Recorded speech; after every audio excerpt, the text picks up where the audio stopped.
December 31st, 2019, just 2 days from today, will mark Paul Muthaura's last day as the Chief Executive Officer of the Capital Markets Authority. What does he think are the priority issues awaiting his successor? Where is he going after 7.5 years at the helm of the capital markets watchdog? Julian's Amboko sat down with Muthaura to explore this and more.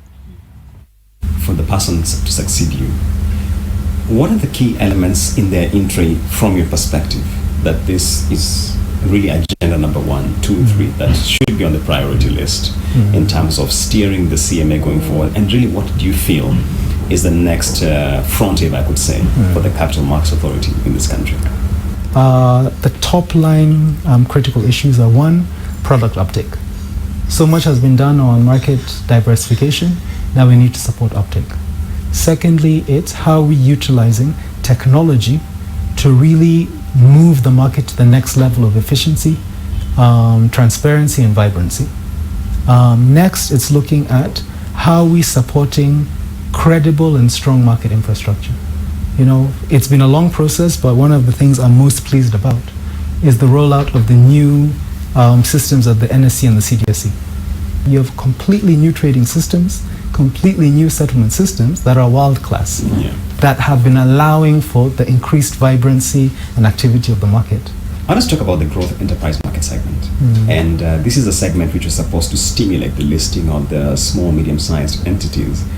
And from my assessment, it looks like we ran into a bit of a rough patch because we had the listing of the likes of Atlas, then suspension. And many have questioned the quality of companies which were approved for listing on the GEM segment. Is this a concern you share, or what's your assessment of it? One of the key innovations we introduced with the growth and enterprise market segment was, 1, significantly reducing the minimum eligibility thresholds for the companies that would be able to access that market.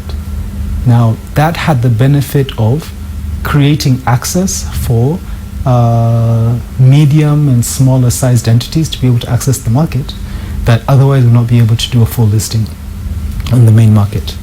But the other side of that is entities that are much smaller tend to face much more direct risks in terms of macroeconomic or political fundamentals, that if they don't go in their direction, then their ability to grow and consistently weather that storm is not really the same as a very large blue chip company.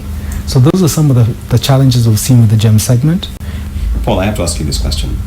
Where are you going from after CMA? Well, I'm not putting that out right now, but I think as I move on, I move on with so much just positivity of the kind of institution that we've been able to build. I move on with no concern because the institution is significantly stronger and much more sustainable than myself.